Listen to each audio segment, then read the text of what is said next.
Well, I did have a message from Brian to expect the box in the UPS, which usually means something, and she is heavy and rattly.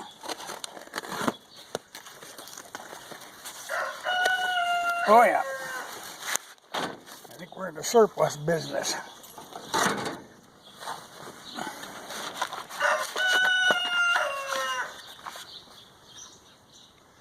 Ooh. And I don't know, patron, but 762 by 51.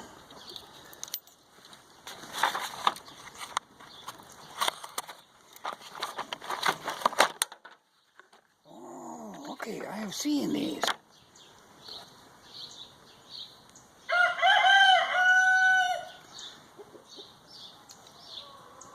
Well, I don't know. That might be a gopher round though.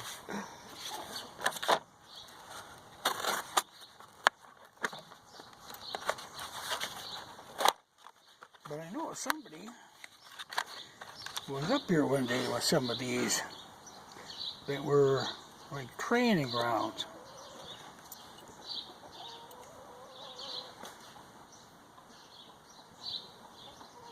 Well, she wouldn't, she couldn't possibly cycle. You know, I would have to manually cycle it. Good boy, they're light. Yeah. Okay, well, we'll see. That might be something we'll get into.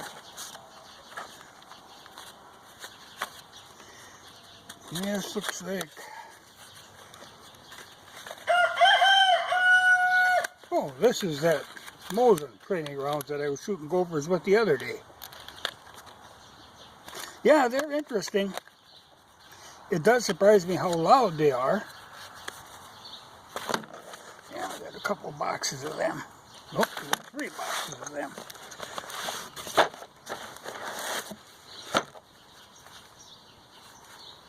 I think that's the same thing.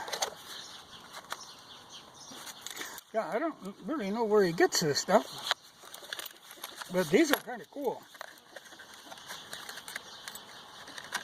But excellent, you know, to get somebody shooting on a Mosin, because it isn't that much recoil, but there is quite a bang. You know, but they do take gophers out. They show absolutely no remorse on a gopher. Oh, these could be Mosin again. Yeah, the silver tip. Ooh, that's good. Well, remember now, this could be Czech or Romanian.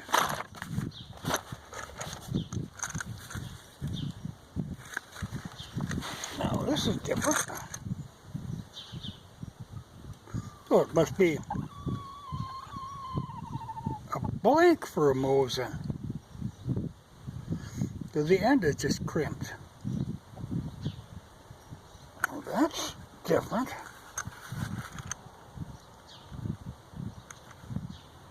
Yeah, it says right on the 15 rounds, 54R blank. PPU. I actually didn't know that they made blanks.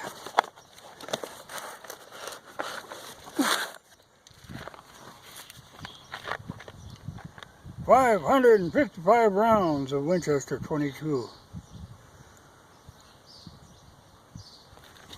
Hollow point. Well, there again, that's a reasonable gopher round.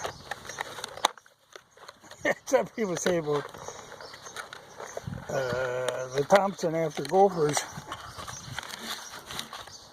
I tell you, the thing with the Thompson is you shoot them from the hip. Really is the easiest way to shoot a Thompson. But when I was seeding that corn, I had a bucket of corn sitting at the end of the row of seed corn.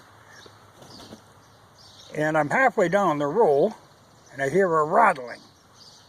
We hear that damn gopher had got into the bucket. So here I'm sitting there.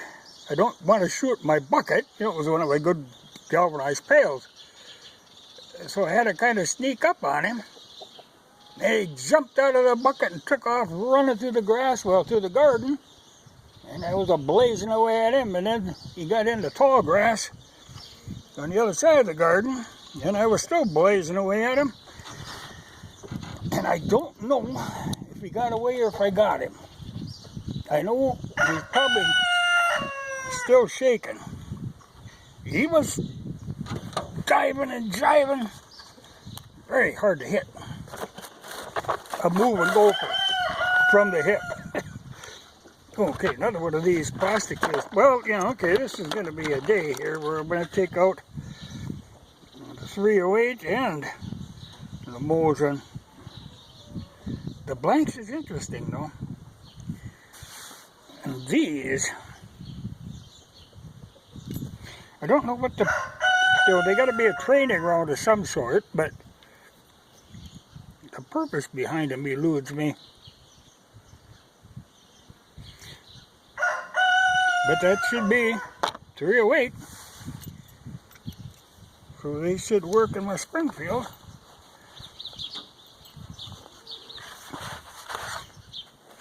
Yeah.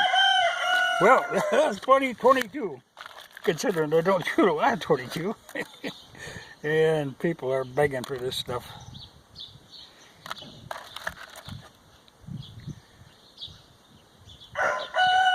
I've never been a big fan of Winchester. You know, if I have my choice, I always buy CCI. But now you kind of buy what you can find. You know, you don't be fussy. But it helps that they're hollow points, you know, for gopher use. So, another one, 39A, I'll have to get a little workout.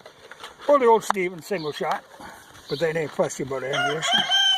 But that's a valuable load. I guess they should be happy that it actually made it through UPS. Only in that people knowing, you know, it's like shipping precious gems or something to have that emblem on there. But they got here. But he must go to gun shows quite frequently that he finds this weird surplus stuff. And like blanks, you know. Dangerous for shooting up to 20 meters. Well, yeah, because of blast. I mean, just simply the blast from a blank. You know, people have been killed by that. You know, even a blank is not something to screw around with. But it is PPU. And I think, you know, after a guy shoots him, you can knock off that end. And it should be pretty standard PPU brass. But boy, that goes, you know, that goes, well, compare it to one of these. That snout. Yeah. Yeah, because you could knock him right off with that shoulder, it'd be fine brass. But that really goes way up in the chamber. Which is good, or you'd be blasting crap, you know, burnt powder into the mouth of the chamber. Well, we'll see how they work out. I know how these work. They are maximum destructive power. You know, a Mosin with that metallic bullet, you know, where it's got that steel core in there. In fact, I have an old safe sitting around Not real old, but not something I'm going to use. But pretty good sized safe, weighs a ton. Someday I'm going to take that out and blast it with some of them. See what kind of penetration we can get, because I think you can crack a safe with one of them. Because they are just destructive. But now you figure 20 yards, you know, a guy could probably, yeah, I think you could do some damage to a gopher just with the blast. Let's say 5 yards. Just the impact would probably stun them. Probably good frog hunters. But these are a mystery too. I mean, I've found some of that laying around. And the guy was up here the one day that had some, well, that was in, I think it was an AR that we were shooting them in. But it was this plastic case stuff. And they were training rounds.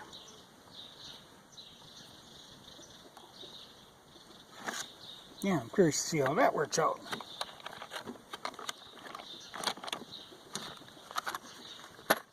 But this stuff is just fun, you know, those Mosin training rounds.